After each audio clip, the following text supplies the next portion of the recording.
Friends, in today's class, we'll be looking into this topic, simple future tense.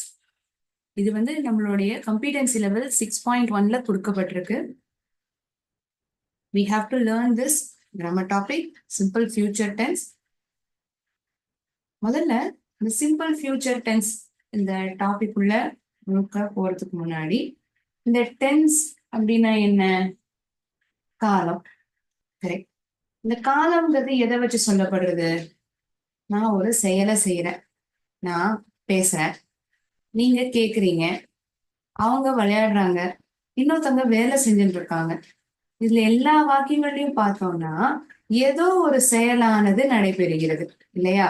ஒருத்தர் பாடுறாங்க, ஒருத்தர் கேக்குறாங்க, ஒருத்தவங்க வேலை செய்யறாங்க, ஏதோ ஒரு செயலானது நடந்துட்டு இருக்கு இல்லையா?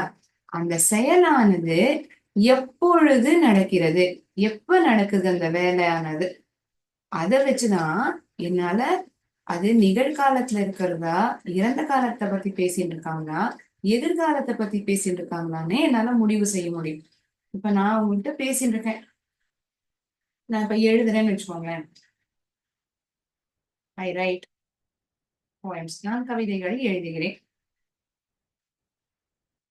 she went to market, அவள் மார்க்கெட்டுக்கு சென்றார். ராஜா will go to school tomorrow, ராஜா நாளைக்கு ஸ்கூலுக்கு போவான். இந்த 3 வாக்கியங்களை நம்ம எடுத்துட்டோம்னா, நான் கவிதைகளை எழுதுறேன், அவன் நேத்திக்கு மார்க்கெட்டுக்கு போனா, ராஜா நாளைக்கு ஸ்கூலுக்கு போக போறான்.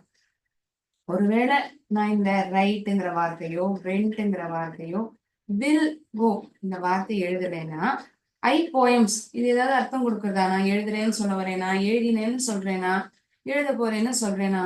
எதுவுமே என்னால முடிவு செய்ய முடியாது இல்லையா? அந்த வாக்கியத்துல இருக்கக்கூடிய இந்த வினை சொல் அல்லது இந்த செயலை தெரிவிக்கக்கூடிய வார்த்தை ஒன்றுதான் நமக்கு தெரிவிக்கும் ஒரு வேலையானது இப்பொழுது நடந்து கொண்டிருக்கிறதா, நடந்து முடிந்ததா, இல்ல நடக்க போறத பத்தி பேசுறோமா. இது எதை வச்சு நம்மளால டிட்டர்மைன் பண்ண முடியும், சொல்ல முடியும்? கண்டிப்பா வாக்கியத்துல இருக்கக்கூடிய அந்த வினை சொல்ல வச்சுதான் என்னால சொல்ல முடியும். சரியா? இப்ப நான் நடக்கிற விஷயத்த பத்தி பேசுறேன் அப்படின்னா நிகழ்காலத்துல இருக்கிறது அப்படின்னு நான் புரிஞ்சுக்கலாம். ஒருவேளை நடந்து முடிஞ்ச விஷயத்த பத்தி பேசுறேன், நான் நேத்திக்கு விளையாடினேன், நடந்து முடிஞ்சிருது, இப்ப விளையாடுறேன்னு சொல்றீங்களா? நடந்து முடிஞ்சிருது, விளையாடி முடிச்சுட்டீங்க, அதை பத்தி இப்ப நம்ம பேசுறோம். நடந்து முடிந்த வேலையை பற்றி நாம் இப்பொழுது பேசுகிறோம். she went to the market, அவள் மார்க்கெட்டுக்கு சென்றார். she went to the market. போயிட்டாங்கிறது தெரியும், எப்ப போயிட்டு வந்தாங்கிறது நமக்கு தெரியாது. நேத்திக்கு போயிட்டு வந்தாளா, இன்னும் கொஞ்ச நேரத்துக்கு முன்னாடி போயிட்டு வந்தாளா, இல்ல ஒரு வாரத்துக்கு முன்னாடி போயிட்டாங்க, எப்படி வேணாலும் இருக்கட்டும். ஆனா அந்த வேலையானது நடந்து முடிஞ்சிருது, அதை பத்தி நம்ம இப்ப பேசுறோம். அதே மாதிரி 3வது வாக்கியத்துல பார்த்தோம்னா, ராஜா வந்து நாளைக்கு ஸ்கூலுக்கு போவான். நாளைக்கு ராஜா ஸ்கூலுக்கு போவான். இதை எதை வச்சு சொல்ல முடியும்? வில் கோ, போவான் என்பதை வச்சுதான் நம்மளால் சொல்ல முடியும். அவன் போக போகிறான் என்பதையே நமக்கு அந்த 2 வார்த்தைகள் தான் தெரிவிக்கிறது. சோ இந்த காலமானது எதை வைத்து நிர்ணயிக்கப்படுகிறது? அவ்வாக்கியத்தில் இருக்கக்கூடிய இந்த வினை சொல்லை வைத்துதான் நமக்கு தெரிவிக்கிறது. கரெக்டா? நிகழ்காலத்துல இருக்கா? நிகழ்காலம்னா ஒண்ணும் இல்ல, இப்ப நடக்கிறது. நடந்து முடிஞ்ச வேலைன்னா இறந்த காலம் அல்லது கடந்த காலம். நடக்க போற வேலைன்னா ஃபியூச்சர் டென்ஸ், எதிர்காலம். நிகழ்காலத்தை பிரசன்ட் டென்ஸ்ன்னு சொல்றோம், இறந்த காலத்தை பாஸ்ட் டென்ஸ்ன்னு சொல்றோம், எதிர்காலத்தை ஃபியூச்சர் டென்ஸ்ன்னு சொல்றோம். நம்ம இன்னைக்கு முக்கியமா பார்க்க போறதே இந்த சிம்பிள் ஃபியூச்சர் டென்ஸ் தான். சாதாரண எதிர்காலம். நாளைக்கு வந்து மழை பெய்யும், நாளைக்கு நான் ஸ்கூலுக்கு போக மாட்டேன், I will not go to school tomorrow.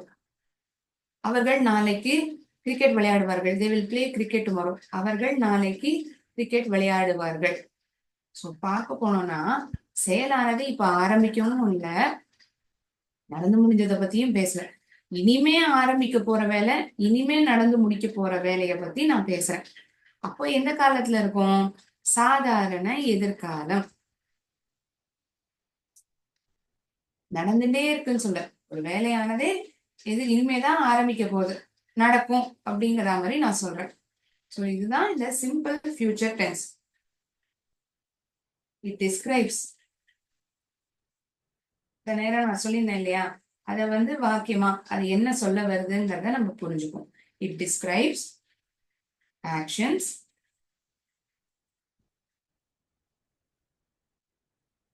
that will happen in future. எதிர்காலத்தில் நடக்கக்கூடிய ஒரு செயலை பற்றி நான் பேசுகிறேன். அதை தான் நான் இந்த சாதாரண எதிர்காலத்துல சொல்றேன். ஒரு செயலானது எதிர்காலத்துல நடக்குதுன்னா அது எதிர்காலத்துல தான் துவங்கவும் போறது, இப்பதான் முடிக்கவும் போறது. இப்ப எதுவுமே ஆரம்பிக்கப்படலை.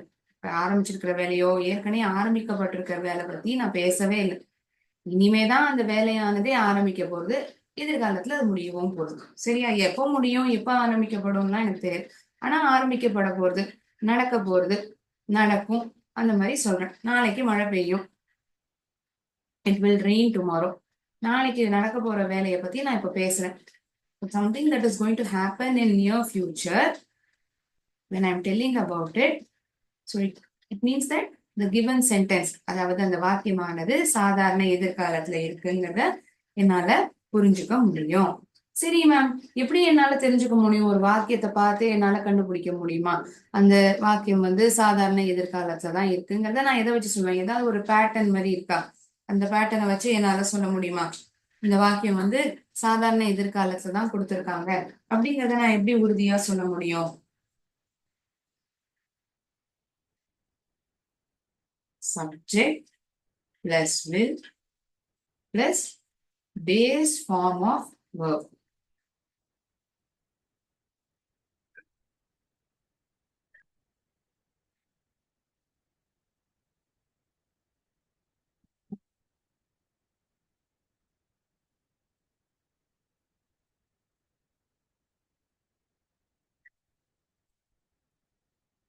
One moment.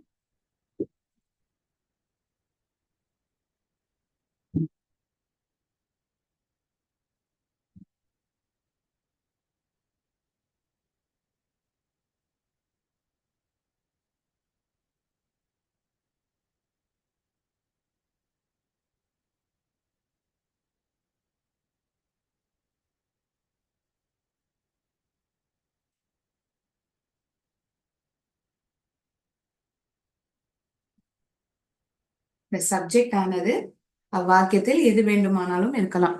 நான் என்னை பற்றி பேசலாம், உங்களை முதல் நபராக இருக்கலாம், இரண்டாவது நபராக இருக்கலாம், மூன்றாவது நபராக கூட இருக்கலாம், ஒருமை சொல், பன்மை சொல், எது வேணுமானாலும் இருக்கலாம்.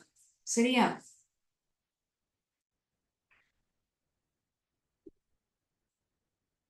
ஒரு நபரினுடைய பெயரா கூட இருக்கலாம்.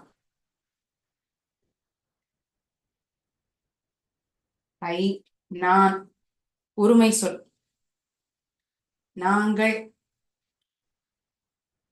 பன்மை வார்த்தை, முதலாவது நபர் பன்மை வார்த்தை, ப்ளூரல் ஃபார்ம். யூ, நீ அல்லது நீங்கள், இரண்டாவது நபர்.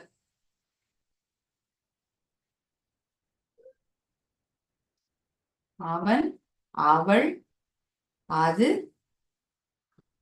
மூன்றாவது நபர்கள். அவர்கள் என்ற பொழுது தே.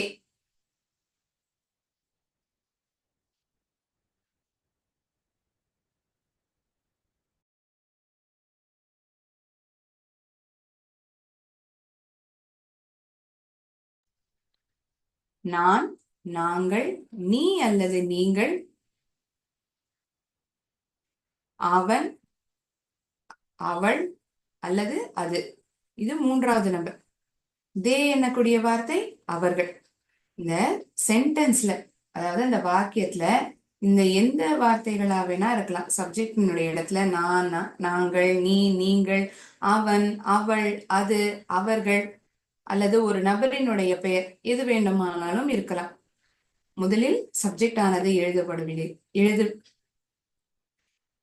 எழுதுறோம்.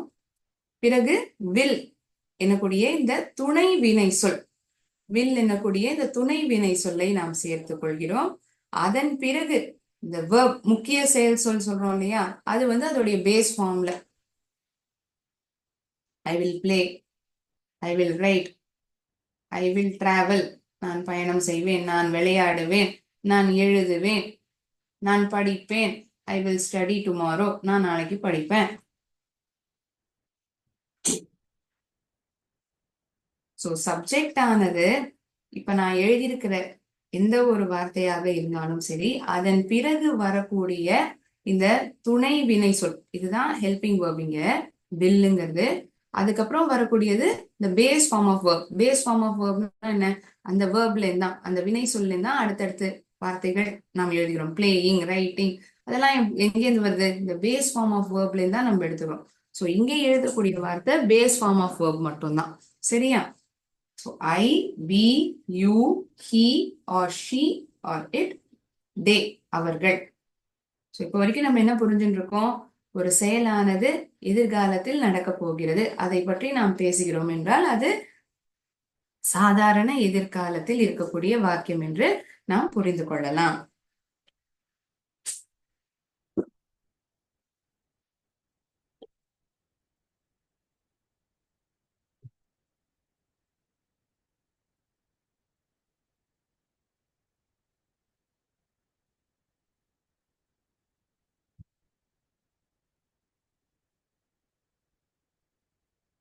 ஒரு வாக்கியமானது எப்பொழுதுமே நடக்கும் என்பதை குறிக்கக்கூடிய வாக்கியமாக இருக்கணும் என்று அவசியம் இல்லை. நடக்காது, நெகட்டிவா இருக்கக்கூடிய சென்டென்ஸா கூட இருக்கலாம், இல்ல ஒரு கேள்வியா கேட்கப்படுற வாக்கியமா கூட இருக்கலாம். Question form. Or you can tell it as interrogative. அதற்கு இன்னொரு வார்த்தை இருக்கிறது, என்னன்னா interrogative.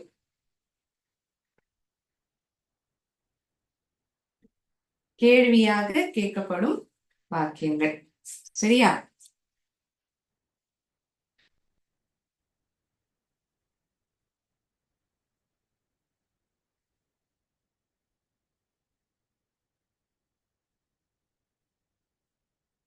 Subject plus will plus base form of verb. அதுதான் இந்த V1 எழுதியிருக்கேன். இந்த V1ங்கிறது வேற எதுவும் இல்லப்பா, base form of verb. Play, write, cook, eat, base form of verb. எந்த செயலை பத்தி பேசப்படுது, சப்ஜெக்ட் பிளஸ் வில், நடக்கலன்னு சொல்றோம் இல்லையா, நெகட்டிவ்னு சொல்றோம் இல்லையா, அதனால இந்த நாட்ங்கிற வார்த்தை இந்த வில்னோட சேர்க்கப்பட்டிருக்கும். வில் நாட், அதன் பிறகு இந்த பேஸ் ஃபார்ம் ஆஃப் verb எழுதப்பட்டிருக்கும். இதுவே ஒரு கேள்வியாக கேட்கப்படக்கூடிய வாக்கியம் அப்படின்னா அப்ப என்ன ஆகும் தெரியுமா, இந்த துணை வினை சொல் இருக்கு இல்லையா, இது முதல்லயே எழுதப்பட்டிருக்கும். அதாவது இந்த சப்ஜெக்டுக்கு முன்னாடியே எழுதப்பட்டிருக்கும். இந்த கேள்வியாக கேட்கப்படக்கூடிய வாக்கியமுமே பாசிட்டிவாக இருக்கலாம், நெகட்டிவாகவும் இருக்கலாம். Will plus subject plus base form of verb.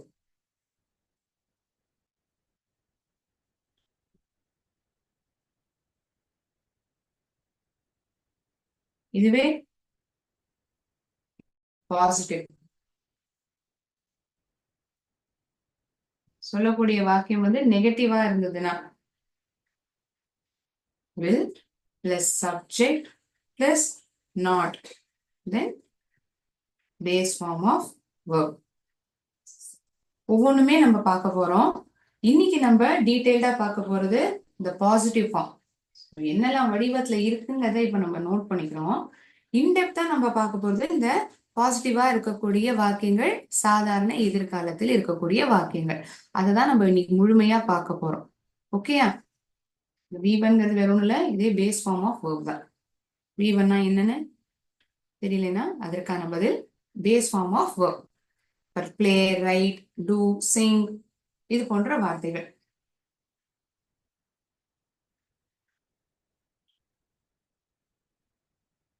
So an action in simple future tense begins and it ends in the future.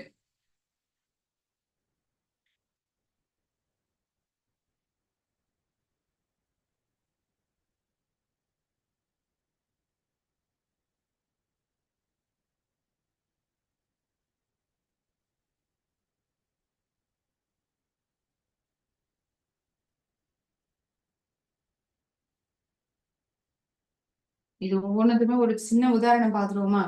இன்டெப்தா போகலைனாலும் ஒவ்வொன்று பாசிட்டிவ்னா என்ன, நெகட்டிவ்னா என்ன, இது என்ன மேம் கேள்வியா கேட்கப்படுறதுன்னு சொல்றீங்க, ஒரு எக்ஸாம்பிள் இருந்தா பெட்டரா புரியுமே. கரெக்ட், பெட்டரா புரியும் தான். ஒரு சின்ன சின்ன எக்ஸாம்பிள் பார்ப்போமா? அவள் நாளைக்கு ஸ்கூலுக்கு போவாள். She will go to school. அவள் நாளைக்கு பள்ளிக்கூடம் செல்வாள். She will go to school tomorrow. நாளைக்கு, இன்னைக்கு போறத பத்தி பேசுறேனா? இல்ல, நாளைக்கு பண்ண போற ஒரு செயல், அதை பற்றி நான் பேசுகிறேன். She will go to school tomorrow. நெகட்டிவா இருக்கக்கூடிய சென்டென்ஸ்க்கு எப்படி அமைஞ்சிருக்கும் அந்த வாக்கியம்? அவன் ஃபுட்பால் விளையாட மாட்டான். He will not play football. அவன் ஃபுட்பால் விளையாட மாட்டான். He will not play football. He will not play football this evening, tomorrow, next week. இங்க எது வேணாலும் சேர்த்துக்கலாம். இந்த வில் நாட்ங்கிறதை சேர்த்தாலுமே நான் அவன் விளையாட மாட்டாங்கிறதையே நான் தெரிவிச்சிடுறேன்.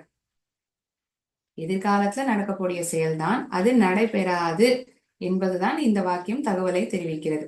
ஒரு செயலானது நடைபெறாது. He will not play football. இது நெகட்டிவாக இருக்கக்கூடிய சென்டென்ஸ். இந்த she will go to school tomorrow, she will go to school tomorrow அப்படின்னு சொன்னேன் இல்லையா? இந்த she willங்கிறதையே நம்ம சுருக்கமா எழுதலாம். she plus will, she'll. இதோடைய short form, contracted form she'll. இந்த will not இருக்கு இல்லையா? இதை எப்படி தெரியுமா எழுதலாம்? won't. he won't play football. அவன் கால்பந்தை விளையாட மாட்டான். சுருக்கப்பட்ட வார்த்தை இது. லாங் ஃபார்ம்ல நம்ம இப்படி எழுதுறோம். சுருக்கப்பட்ட வார்த்தையா எழுதணும்னா won't. இது நெகட்டிவ் ஃபார்ம்க்கு. இதுவே positive ஃபார்ம்க்கு she plus will, he plus will, he'll, she'll, they plus will, they'll.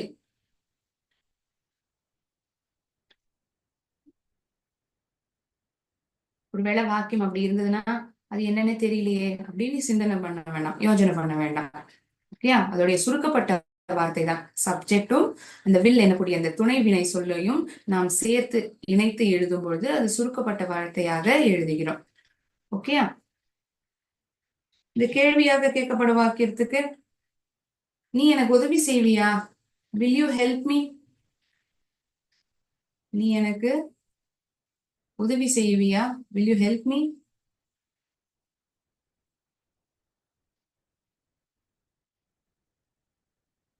அவ நம்மளோட மதிய உணவுக்கு சேர்ந்துக்க மாட்டாளா என்ன? நம்மளோட சேர்ந்து சாப்பிட மாட்டாளா? இந்த வில்லும் நாட்டும் சேர்ந்தா நான் என்ன ஆகும்னு சொன்னேன்? won'tங்கிற வார்த்தை ஆகும்னு சொன்னேன். கரெக்டா? வில்லும் நாட்டும் சேர்ந்தால் won't என்னக்கூடிய வார்த்தையாக அது மாறுகிறது. won't she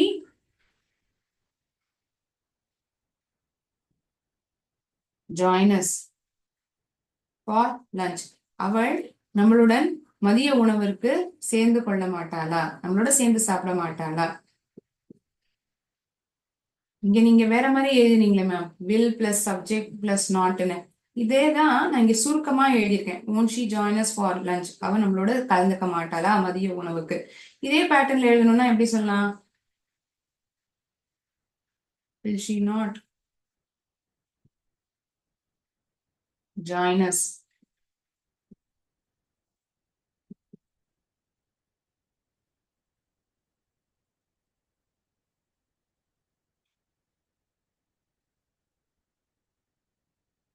அவ்வாக்கியத்தில் இருக்கக்கூடிய அந்த சப்ஜெக்டும் துணை வினை சொல்லும் நாம் ஒன்று சேர்த்தே எழுதலாம், அதாவது கான்ட்ராக்டட் ஃபார்மில் எழுதலாம், அல்லது பிரித்து எழுதியிருந்தார். she will go to, இங்க she'll go to school tomorrowன்னு சொல்லலாம். she will go to school tomorrowன்னு சொல்லலாம். இந்த ஷீயும் வில்லையும் நான் ஒரே வார்த்தையா கான்ட்ராக்டட் ஃபார்மா எழுதுறேன்னா இப்படி எழுதலாம். ஓகேயா? உங்களுக்கு ரெண்டுமே தெரிஞ்சிருக்கணுங்கிறதுக்காக நான் இப்படி சொல்றேன். நம்ம எப்பெல்லாம் இந்த சாதாரண எதிர்காலத்தை வந்து பயன்படுத்துறோம்.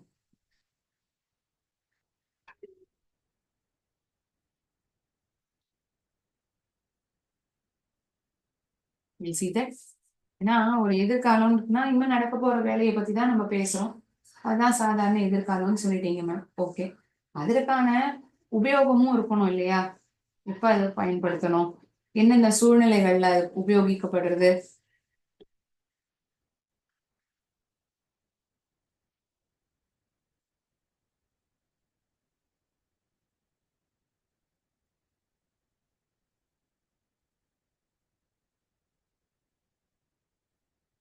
Describe action that will happen soon.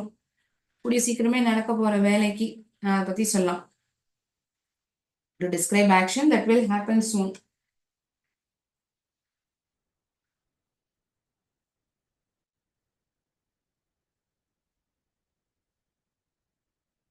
Describe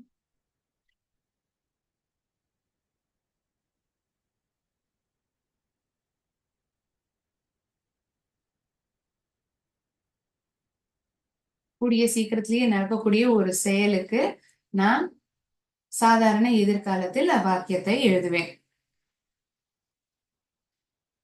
அவள் அடுத்த வாரம் தன்னுடைய புது வேலையை துவங்குவார். She will start her job next week. அவள் தன்னுடைய வேலையை அடுத்த வாரம் துவங்குவாள். ஒரு விஷயத்த நீங்க யூகிக்கிறதுக்கு ஒரு ப்ரெடிக்ஷன் பண்றீங்க அப்படின்னா அப்ப கூட இந்த சாதாரண எதிர்காலத்துல அந்த வாக்கியம் அமைஞ்சிருக்கும். இப்ப இந்த வானிலை வானிலை தெரிவிக்கிறாங்க இல்லையா, நாளைக்கு மழை பெய்யும் அப்படின்னு, வெதர் ஃபோர்காஸ்ட்.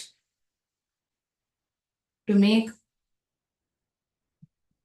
ப்ரெடிக்ஷன், அதாவது யூகிக்கிறது, இந்த மாதிரி நடக்கும். To make predictions or guesses about future. இந்த மாதிரி நடக்கும் எதிர்காலத்துல.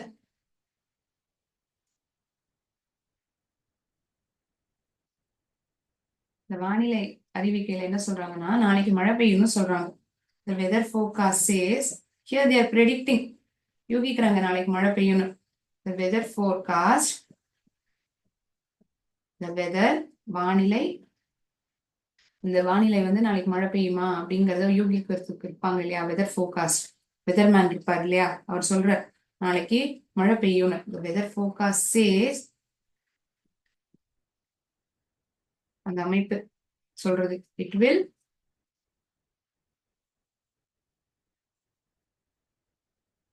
வில் ரெயின் டுமாரோ, நாளைக்கு மழை பொழியும். It will rain tomorrow.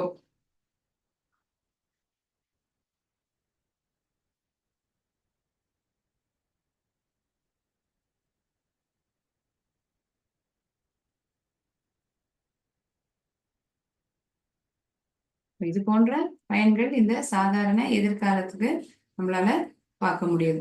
ஏதோ ஒரு விஷயத்த நீங்க யூகிக்கிறீங்க, இனிமேதான் ஒரு செயலானதே துவங்க போறது எதிர்காலத்துல, இதெல்லாம் தெரிவிக்கணும்னா அத சாதாரண எதிர்காலத்துல நம்மளால தெரிவிக்க முடியும்.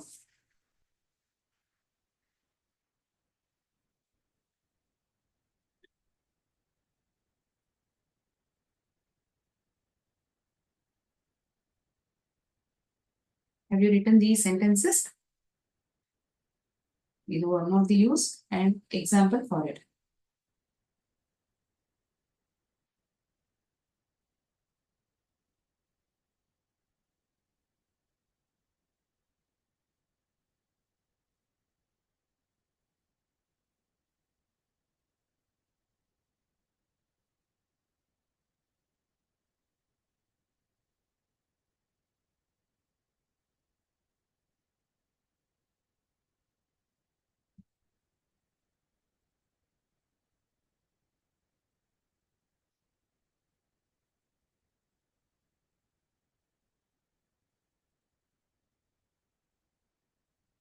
நீங்க அந்த தருணத்துல ஒரு முடிவு எடுத்திருக்கீங்க, அப்போ கூட நம்ம இந்த வில்லுங்கிற இந்த துணை வினை சொல்ல பயன்படுத்துவோம் அந்த வாக்கியத்துல. அந்த நொடி எடுக்கக்கூடிய ஒரு முடிவுக்கு கூட நம்ம இதை பயன்படுத்துவோம்.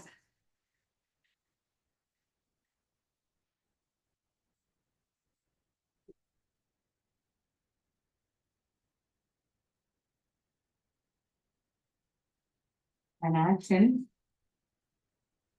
that is decided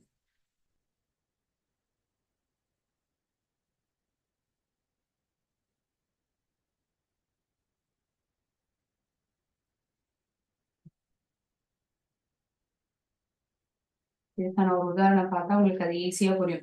இப்ப எனக்கு பசிக்குது, நான் சாப்பிட போறேன். இப்போ இந்த நிமிஷம் எனக்கு பேசுறதுதான் தோன்றுது, எனக்கு பசிக்குது, நான் ஏதாவது சாப்பிடணும் போல இருக்கு அப்படின்னு. இதை நான் எப்படி சொல்லலாம்? I feel hungry. எனக்கு பசி எடுக்குது. I feel hungry. நான் ஒரு வாழைப்பழத்தை சாப்பிட போறேன்.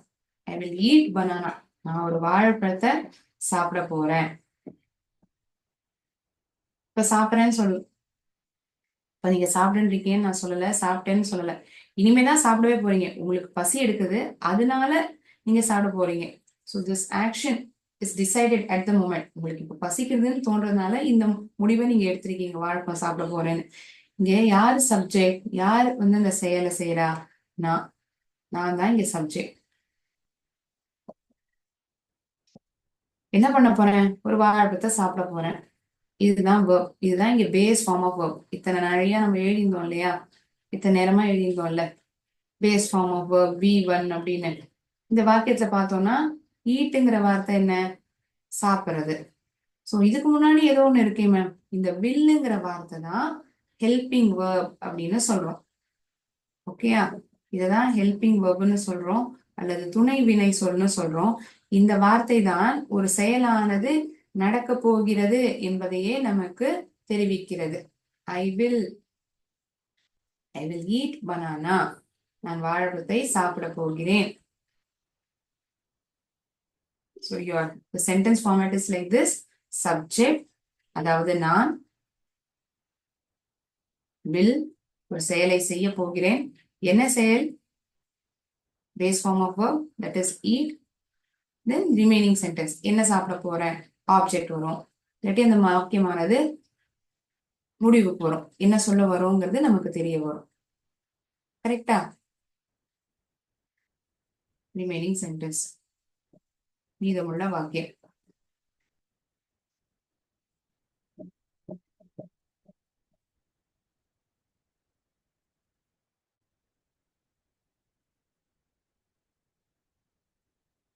ஒவ்வொரு சப்ஜெக்ட்டுக்கும் உதாரணத்தை பார்க்கலாமா? பாசிட்டிவ் சென்டென்ஸா எப்படி நம்ம பயன்படுத்துறோம் சிம்பிள் ஃபியூச்சர்ல அப்படிங்கிறத ஒவ்வொரு சப்ஜெக்ட்டுக்குமே நம்ம பார்க்கலாம்.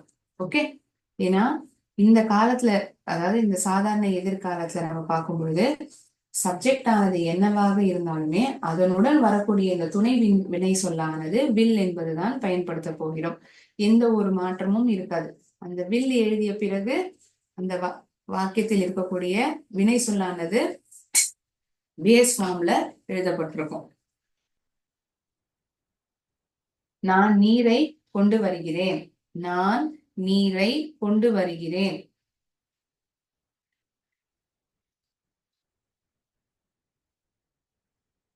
So these examples are given to show that irrespective of the subject, என்னதான் சப்ஜெக்ட் இருந்தாலும் அந்த வாக்கியத்தினுடைய அமைப்பு எப்படி இருக்குங்கிறத தான் நமக்கு இது புரிய வைக்கும். என்ன வேணாலும் சப்ஜெக்டா இருக்கட்டும், ஒரு நபருடைய பெயரா இருக்கட்டும், நீ, நான், நாங்கள், அவர்கள், அவன், அவள், அது, ராமு, ஷீலா, எது வேணுமானாலும் இருக்கட்டும். எப்படி இருந்தாலும் மீதமுள்ள வாக்கியத்தினுடைய அமைப்பு, அதாவது இந்த சப்ஜெக்ட், அதன் பிறகு வில் எனக்கூடிய துணை வினை சொல், அதன் பிறகு இந்த முக்கிய வினை சொல், அதுவும் பேஸ் ஃபார்மில் இருக்கும். அதன் பிறகுதான் மீதமுள்ள வாக்கியம் முடிவடைந்து இருக்கும். சரியா?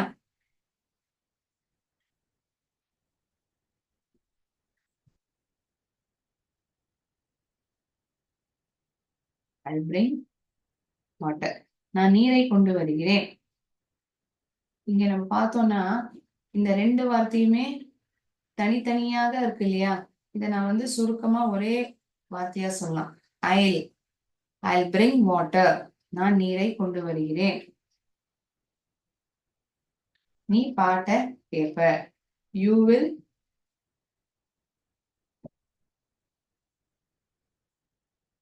Listen to music. நீ பாட்டை கேட்ப. You will listen. இப்ப நீ பாட்டை கேட்க மாட்டேன்னா யூ வில் நாட். நீ பாட்டை கேட்க மாட்ட. You will not listen to music.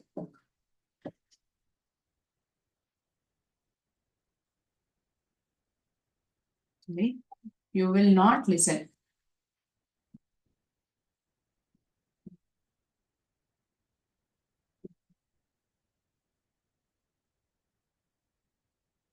You will not listen. நீ பாட்டை கேட்க மாட்ட.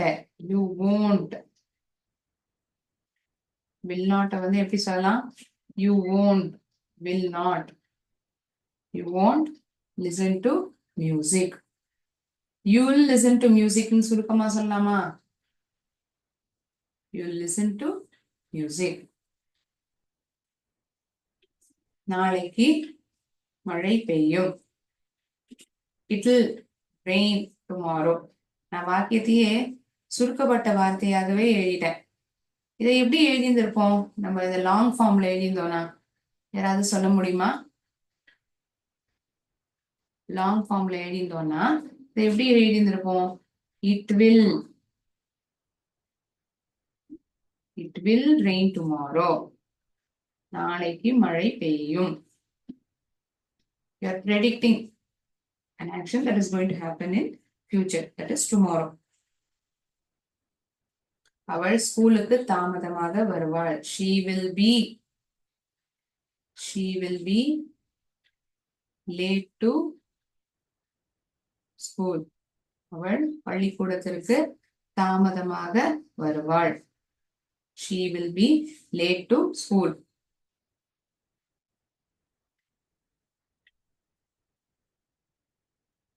we will நாங்கள் ஒருவருக்கு ஒருவர் உதவி செய்து கொள்வோம். we will help each other. நாங்கள் ஒருவருக்கு ஒருவர் உதவி செய்து கொள்வோம். we are helping each other. நாங்கள் ஒருவருக்கு ஒருவர் உதவி செய்து கொண்டு இருக்கிறோம் அப்படின்னா we are helping each other ஆயிடும். நாங்க இனிமேதான் ஒருத்தருக்கு ஒருத்தர் உதவியே செஞ்சுக்க போறோம். we will help each other. we'll help each other. இந்த we will வந்து சுருக்கமா வார்த்தை எப்படி சொல்லலாம்? we'll help each other.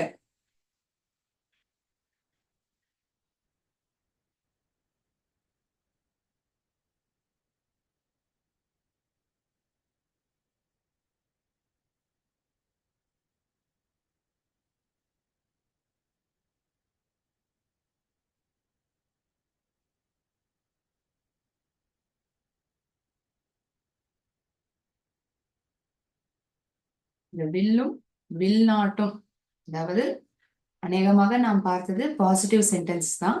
அதிலும் ஒருவேளை வந்திருந்தால் எப்படி அமைந்திருக்கும் என்பதை பார்த்திருக்கிறோம்.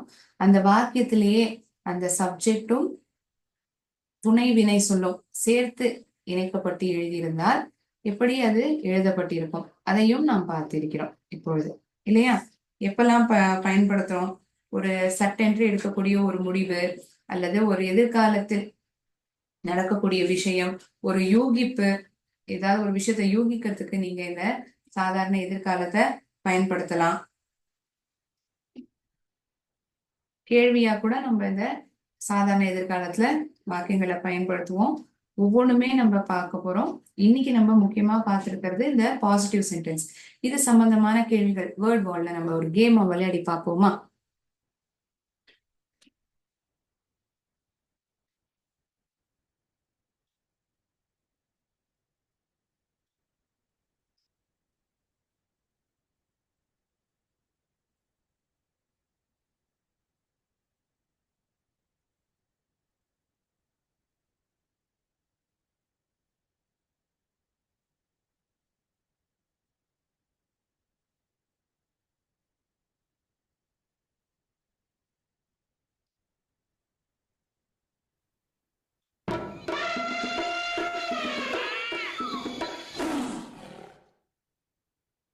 நாங்கள் நாளைக்கு ஒரு கேக்கை செய்வோம்.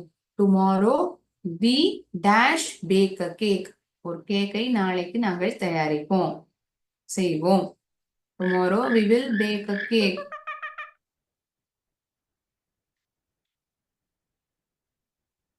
ஒரு கடலுக்குள்ள ஒரு நபர் போற அப்படின்னா இந்த ஒரு செயலை செய்ய போறங்கிற மாதிரி நம்ம புரிஞ்சுப்போம். I dash swim in the ocean tomorrow. நான் நாளைக்கு கடலில் நீஞ்ச போகிறேன். I will swim in the ocean tomorrow.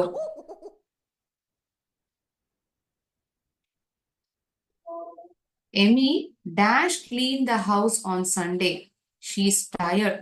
இங்க பார்த்தா அந்த பெண் வந்து ரொம்ப பாப்பாவியா, ரொம்ப பாவமா இருக்கு, ரொம்ப டயர்டா இருக்க மாதிரி தோன்றுது. அதனால அவ வீட்டை வந்து ஞாயிற்றுக்கிழமை சுத்தம் செய்ய போறது இல்ல, ஏன்னா அவ ரொம்ப டயர்டா இருக்கா. Amy will not clean the house on Sunday. She is tired. Will not அதை வந்து எப்படி சொல்லலாம்? won't சொல்லலாமா?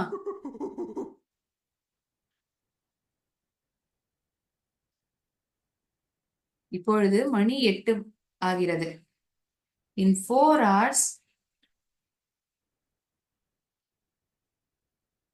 it will be 6 p.m. இங்க என்ன பதில் வரும்? Can someone guess? It will be 6 p.m. It won't be 6 p.m.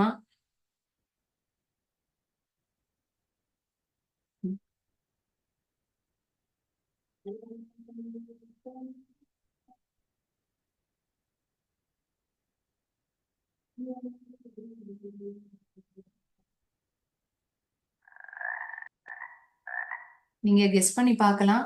பதில் சரியா இருக்கா நம்ம செக் பண்ணுவோம்.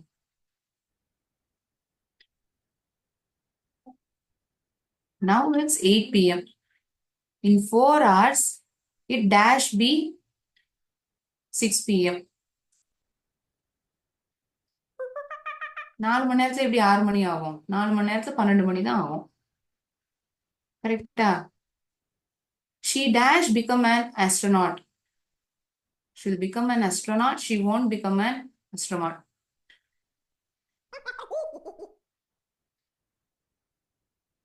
ஓகே, 5 கேள்விகள் ஒரு சாதாரண எதிர்காலத்துல இருக்கக்கூடிய வாக்கியம், நடைபெறும், நடைபெறாது, இது இரண்டும் கலந்த கேள்விகளாக நாம் பார்த்திருக்கிறோம். கரெக்டா? சோ ஒரு செயலானது எதிர்காலத்தில் நடக்கும், அது சப்ஜெக்ட் ஆனது அவ்வாக்கியத்தில் எது வேண்டுமானாலும் இருக்கலாம். நான், நாங்கள், அவன், அவள், அது, நீ அல்லது நீங்கள், ஒரு நபரினுடைய பெயர், எது வேணுமானாலும் இருக்கலாம். அதன் பிறகு வரக்கூடிய வினை சொல்லானது, துணை வினை சொல்லானது வில் என்ற வார்த்தை பயன்படுத்தப்படுகிறது.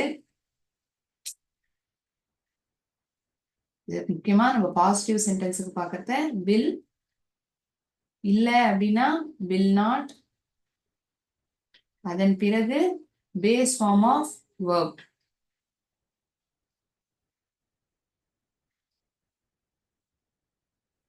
வாக்கியத்தில் இருக்கக்கூடிய இந்த முக்கிய வினை சொல் அது எந்த ஃபார்ம்ல இருக்கும்? பேஸ் ஃபார்ம்ல இருக்கும்.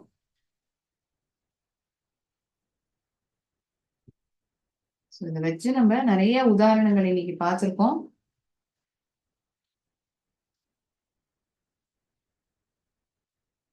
So last session we were learning about adverbs. So pertaining to adverbs, I asked few multiple choice questions, and in today's session you have seen simple future tense. On that also I have asked few questions. ஏன்னா சாதாரணமான ரொம்ப எளிமையா நம்மளால புரிஞ்சுக்க முடியுது இல்லையா? Simple சென்டென்சஸா கேட்டிருப்பேன், நம்மளால பதில் அளிக்க முடியுதாங்கிறத பார்க்கலாம். Okay,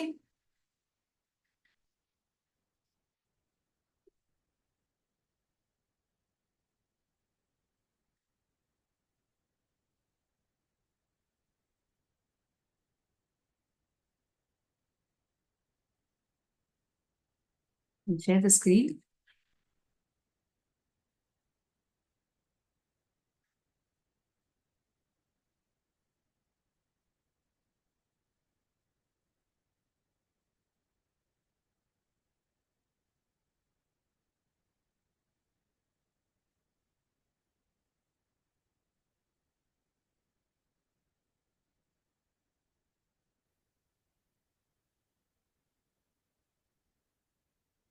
He is opening the box carefully.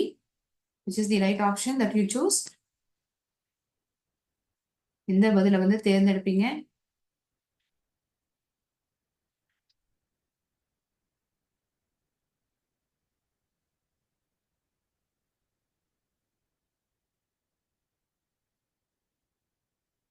He went to the market slowly. அவன் மார்க்கெட்டுக்கு மெதுவாக சென்றான். Meera is reading the poem loudly. Meera போயத்தை சத்தமாக படித்துக் கொண்டு இருக்கிறாள். ராஜா drives his car. அஜாக்கிரதையாக காரை ஓட்டுகிறான் ராஜா. ராஜா drives his car carelessly. அஜாக்கிரதையுடன் காரை ஓட்டுகிறான். Alisha dance gracefully. அழகமாக நடனம் ஆடினார்.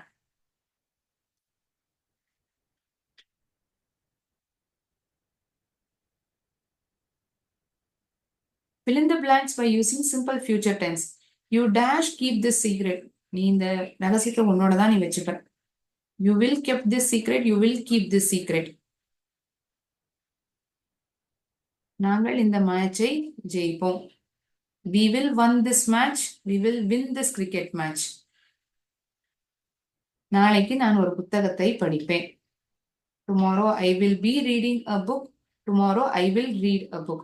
சாதாரண எதிர்காலத்தில் இருக்கக்கூடிய வாக்கியத்திற்கு எந்த வினை சொல்லை நாம் பொருத்தமாக இந்த வாக்கியத்துக்கு எழுத முடியும்? The audience dash clap this magic.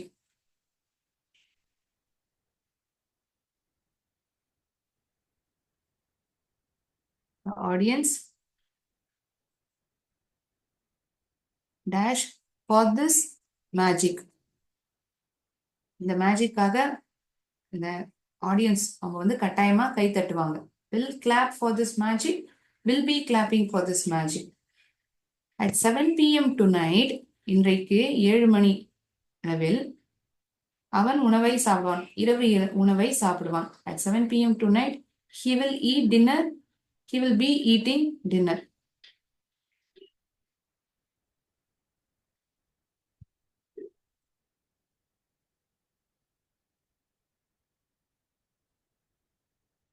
Okay. 10 கேள்விகளுக்குமே பதில் எழுதியிருப்பீங்க நான் நம்புறேன். So as usual, ஒரு செஷனை முடிக்கிறதுக்கு முன்னாடி I will end it with a small motivational story, a moral story. Okay. இன்னைக்கு பார்க்க போற கதை எதை பத்தினதுன்னா நரியும் மற்றும் காகை. இந்த கதையை வந்து அநேகமா நிறைய பேருக்கு தெரிஞ்சிருந்திருக்கலாம். நம்ம பொய்யான புகழுக்கு வந்து நம்ம செவி சாய்க்க கூடாது. யாராவது நமக்கு வந்து ஒரு தேவையே இல்லாத இடத்துல நம்மள வந்து ரொம்ப புகழ்ந்து பேசுறாங்க, அந்த இடத்துல அது அவசியம் இல்லை அப்படின்னா நம்ம அதுக்கு செவி சாய்க்கணுமா? We shouldn't be overwhelmed by the flatterers. அவங்க சொல்றது வந்து ஆஹா நம்மளை எப்படி புகழ்ந்துட்டாங்க, நம்ம அப்படிப்பட்டவங்களா, அந்த மாதிரி இந்த பொய்யான புகழுக்கு நம்ம ஒருபோதும் இடம் கொடுக்க கூடாது. அதை சொல்லக்கூடிய கதை தான் இது. ஒரு வாட்டி இந்த நரியும் காக்கையும் இருந்துதான். காக்கா வந்து இந்த மரத்து மேல இருந்தது ஏதோ ஒரு உணவு துண்டு, ஒரு சீஸ் இங்க இருந்தோ சுட்டுன்னு வந்துருது, இங்க இருந்தோ கிடைச்சிருது, ஒரு சீஸ் தன் வாயில வச்சிருந்தது. இத பார்த்த நரி ஆஹா இந்த காக்கா வந்து என்ன இவ்வளவு பெரிய ஒரு சீஸ் வச்சிருக்கு வாயில. Fox thought, how big the cheese is. The crow is having it. How can I take it away from him? அதுட்டு நம்ம எப்படி பறிக்க முடியும், எப்படி எடுத்துக்க முடியும் அப்படிங்கிற ஒரு சிந்தனை தோன்றது. என்ன சொல்லலாம் காக்காயை பார்த்து? What will I say about it? It is thinking deeply. ரொம்ப ஆழமா சிந்திக்கிறது. அப்போ இந்த காக்காயை பார்த்து சொல்றது, காக்கா உன்னுடைய குரல் எவ்வளவு இனிமையா இருக்கு தெரியுமா? Your voice is so melodious. If at all you sing, it will be very nice to hear. கேட்கறதுக்கே ரொம்ப இனிமையா இருக்கும். It will be very sweet to hear a song in your voice. ஒரு பாட்டு வந்து உன் குரல்ல கேட்கறது வந்து ரொம்ப இனிமையா இருக்கும். தன்னை பத்தி இப்படி புகழுதே இந்த நரி, நம்ம வேணா ட்ரை பண்ணி பார்ப்போம், ஒரு பாட்டு வேணா பாடி பார்ப்போம் அப்படின்னு வாயை திறக்குது. பாட வாயில இருந்த அந்த சீஸ் அப்படியே கீழே விழுந்துருது. இதுதான் சான்ஸ் அப்படின்னு அந்த நரி எடுத்துன்றதுதான் இந்த சீஸ் துண்டத்தை. இத பார்த்த அந்த காக்கா என்ன பண்ண முடியும்? நரிட்டேந்து வாங்கவா முடியும்? நரி எடுத்துட்டு ஓடி போயிடுத்து. It took away the cheese and it ran away. இதுக்காக தானே இந்த பொய்யே சொல்லித்து இந்த நரி. புகழ்ந்தா சொல்லணும், இந்த காகையை புகழணும்னா இந்த வார்த்தையை சொல்லித்து? கண்டிப்பா கிடையாது. அந்த சீஸ எப்படியாவது இந்த காகைகிட்ட இருந்து எடுக்கணுங்கிறது தான் அதோடைய எண்ணம். கடைசியில என்னாச்சு? காகைகிட்ட இருந்து அந்த சீஸ் துண்டும் போயிடுத்து. நரிக்கு கிடைச்சது வாய்ப்பு, அது எடுத்துட்டு போயிடுது. இது துரத்திட்டு, ஆனா அதுக்கான ஒன்றும் கிடைக்கல. நரிட்ட இருந்து அந்த சீஸ் எல்லாம் ஒன்றும் வாங்கிக்க முடியல. ஸோ இந்த கதையில இருந்து நம்ம என்ன தெரிஞ்சுக்கிறோம்னா, ஒன் ஷுட் நாட் பிலீவ் ஃபிளாட்டர்ஸ். இந்த இடத்துல அவசியமே இல்லாம நம்மள ஒருத்தவங்க புகழ்றாங்க, இன்னொன்னு முன்பின் தெரியாத நபர், அவங்க கிட்டயும் நம்ம ரொம்ப பேச்சு வச்சுக்க கூடாது. ரொம்ப ஜாக்கிரதையா இருக்கணும். அதுவும் இந்த மாதிரி புகழ்ச்சி எல்லாம் நமக்கு தேவையே இல்லாத இடத்துல நமக்கு கிடைக்கிறதுனா அது நமக்கு அவசியம் கிடையாது. அது நம்மளையே முட்டாளாக்கி விட்டுருது இல்லையா? So a very beautiful story. So with this I shall end my session. We will again meet in the next class. Thank you so much friends. நன்றி, வணக்கம்.